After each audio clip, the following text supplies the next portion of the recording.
Dan ini harus diketahui masyarakat. Jadi kalau sudah ada belasan tahun kebun sawit yang bermitra tapi tidak ada bagi hasil, tidak ada dapat manfaatnya untuk anggota koperasi, berarti itu ada indikasi uangnya dikorupsi oleh pengurus koperasi.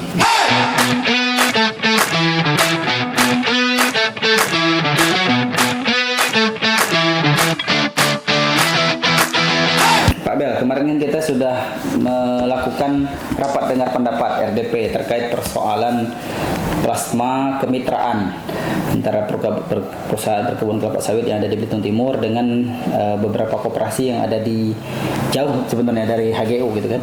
Nah itu gimana Pak Bel?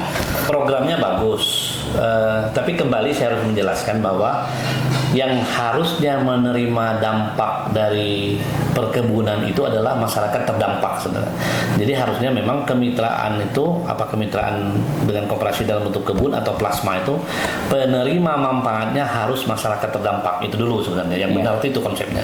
Nah, tapi terkait dengan ada beberapa perusahaan yang sudah bermitra dengan koperasi, kemarin itu sebenarnya dijelaskan ulang. Yang pertama itu, ini dari penjelasan dari perusahaan ya, bahwa kemitraan yang dilakukan antara perusahaan dengan koperasi yang di dalamnya terhimpun banyak masyarakat itu, kalau dia bagus pertumbuhan kebun sawitnya, itu tahun ke-7 itu sudah balik modal.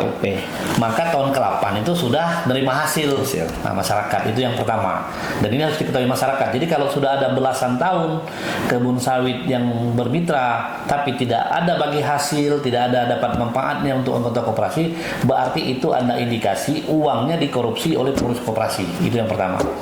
Yang kedua, sebagai pengurus koperasi memang harusnya mereka melakukan transparansi pelaporan. Jadi setiap tahun, bila perlu 3 bulan sekali, mereka itu ada melaporkan kepada anggota koperasinya berapa buah yang dipanen, berapa jadinya kalau dijual, berapa pupuk yang dipakai, berapa rudup yang dipakai, berapa tenaga kerja yang dipakai, dilaporkan dalam bentuk tertulis sehingga masyarakat atau anggota koperasi tahu. Nah, ini tidak dilakukan oleh pengurus koperasi sehingga kecurigaan itu banyak.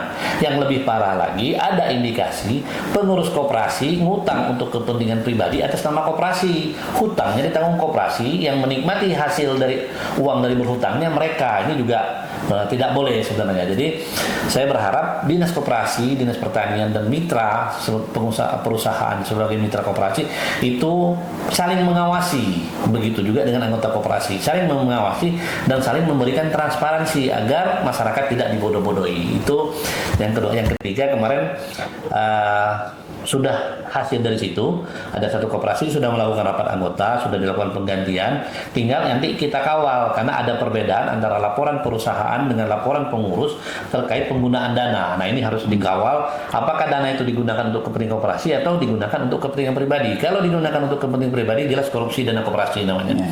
Nah, yang kedua ada pemisahan akun dari satu koperasi, dia juga mau memisahkan diri karena melihat sisi lebih menguntungkan kalau mereka berpisah. Nah, lebih menjanjikan kemakmuran kalau mereka berpisah. Ini sudah dijalankan, diawali dengan pemisahan akun terlebih dahulu, baru nanti pemisahan koperasi. Jadi intinya program plasma ini kalau dijalankan dengan baik dan benar itu bagus. 7 tahun sudah balik modal. Intinya 7 tahun misalnya koperasi ini berhutang itu 50 miliar. Itu tahun ke-7, dia tahun ke-3,5 itu udah mulai panen ya. Tahun ke-6, tahun ke-7 itu dia sudah balik modal, hutangnya itu sudah lunas. Kalau hutangnya sudah lunas, berarti seluruh hasil dari kebun tersebut, potong biaya operasional itu sudah menjadi hak anggota. Dan kalau menurut penjelasannya, perusahaan itu hanya menghitung hutang dalam 1 hektar itu hanya 70 juta sampai panen.